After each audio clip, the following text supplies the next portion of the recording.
1 de Coríntios, capítulo 14, versículo 10. Existe variedade de som no mundo, mas nenhum é sem significação.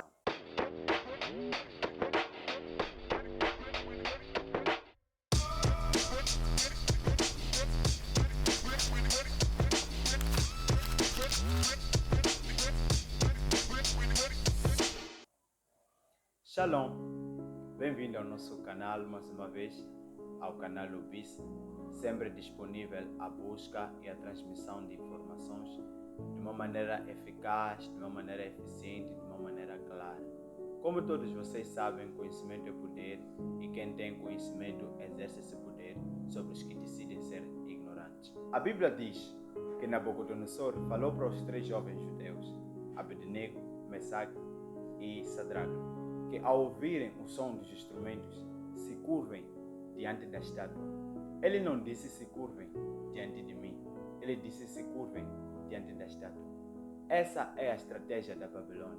Eles não te mostram o lado obscuro das coisas, mas eles te mostram algo que você vai ver e você vai aceitar. Hoje havemos de abordar sobre a música.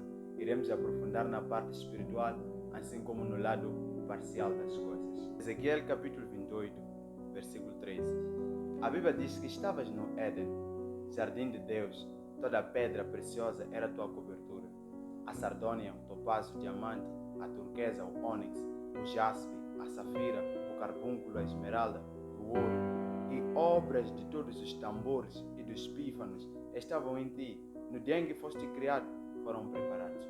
Aqui a Bíblia nos mostra que o diabo, quando Deus lhe criou, ele colocou instrumentos musicais dentro dele. O que quer dizer que ao tossir, ao andar, tocava-se aqueles instrumentos, porque eram instrumentos que estavam dentro do corpo dele. Mas depois, a Bíblia nos mostra que ele foi expulso dos céus. Mas com a interpretação bíblica, podemos dizer que quando Deus lhe expulsou dos céus, ele não tirou a capacidade que ele lhe deu. A Bíblia nos mostra que ele era um querubim ungido. No livro de Ezequiel, em outros capítulos, a Bíblia fala sobre querubins, mas em nenhum querubim a Bíblia diz que ele era ungido. Mas no diabo, Lúcifer, a Bíblia diz que ele era um querubim ungido. E quando Deus lhe expulsa dos céus, ele não tirou as capacidades. Se ele era um adorador automático, onde estão todas aquelas capacidades? Ou, em outras palavras, se Deus colocou instrumentos musicais dentro do corpo dele, como sinal de adoração aonde ele estava, e Deus lhe tirou dos céus, quer dizer que aqueles instrumentos musicais que estavam dentro dele ainda continuam dentro dele, e aí ele continua louvando. Se ele continua louvando, a quem ele está louvando e como ele está louvando? As estatísticas dizem que crianças de 11 ou de 10 anos a 11 anos, eles escutam mais a música do que o tempo em que eles passam na escola. O que quer dizer que eles passam mais horas escutando a música do que tempo em que eles passam estudando. O que quer dizer que a música faz parte de nós hoje em dia, assim como nos dias da antiguidade. A música faz parte do homem. Em todo lugar, em tudo quanto nós fazemos, nós precisamos de música. Até mesmo em cinema, até mesmo em filmes, até mesmo em qualquer atividade diária, nós precisamos de música. E essa música possui um grande impacto nas nossas vidas, que muitas das vezes, muitas pessoas, sem a música, eles não conseguem fazer as coisas diretamente. Mas é necessário com que essa música seja estudada, de onde ela vem, como ela muda a nossa mente, como ela nos transforma, qual é o impacto dessa música na nossa sociedade. Platão diz: o governo deve supervisionar rigorosamente as formas musicais permitidas, pois uma mudança musical pode levar a uma alteração das leis e da própria estrutura da cidade. Em outras palavras, se queres mudar uma nação, muda a sua música. Aristóteles questionava se a música influenciava o caráter e a alma, buscando entender sua natureza além do prazer, com foco no desenvolvimento do indivíduo. Todo tipo de música tem um significado. Todo tipo de música tem um espírito por detrás. Todo tipo de som possui uma significação. Resta saber que tipo de significação é essa. Por isso que cristãos não devem, repito, cristãos não devem escutar todo tipo de música. apesar dessa música massagear o teu emocional, não importa. Se é uma música que o teu espírito testifica que você não deve escutar, você não deve escutar.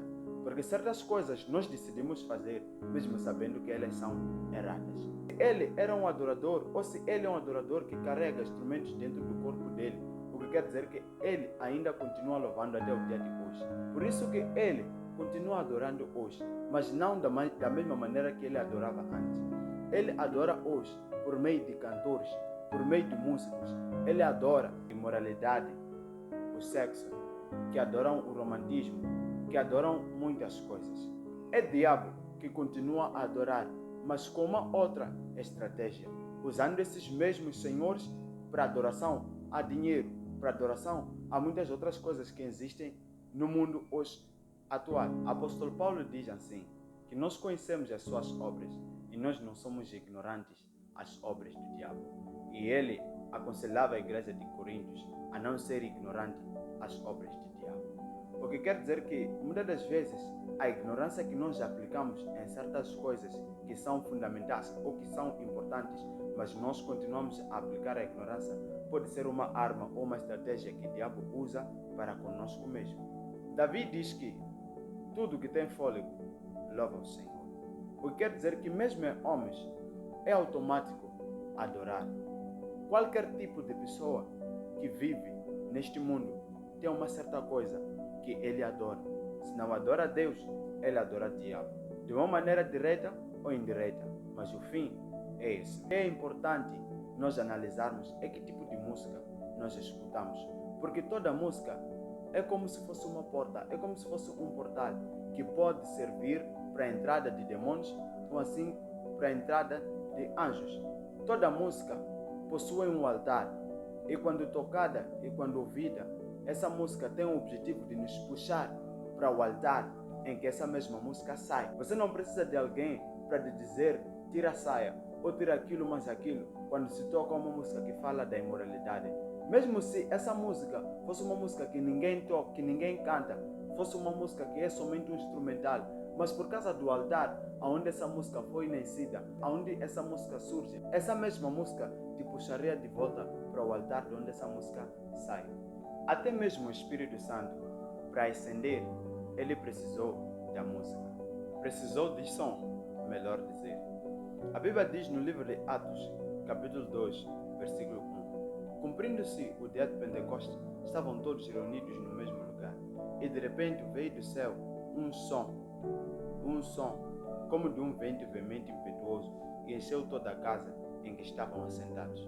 Aqui nós podemos perceber que mesmo o Espírito Santo, para ele ascender, ele precisou de som. Há um certo som que se produziu naquele dia, que marcou todos os apóstolos que estavam ali. A escolha é sua, se você continua escutando músicas mundanas, seculares, ou você muda o tipo de música que você escuta.